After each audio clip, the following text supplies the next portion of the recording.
I believe there's already been over 120 rules that have been recommended by the EMC, and so we have been trying to watch that closely. But we're also trying to make sure that we don't create so many rules that this resource that we believe we have in the central part of North Carolina, that energy companies don't want to come in and actually mine for it.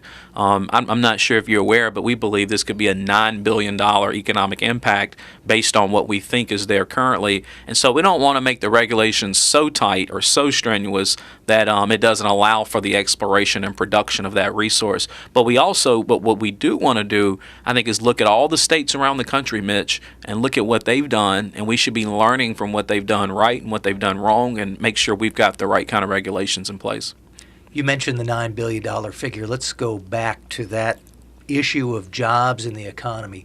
If North Carolina does the right thing, puts the right rules in place, and opens up the state to more energy exploration, either under the ground in the central part of the state or offshore, what's that going to mean for the economy?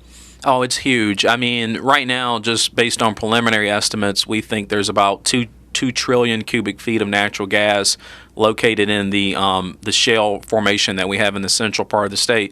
Well, that would have an equivalent economic benefit of around $9 billion. What I always like to tell people, the exciting opportunity is this.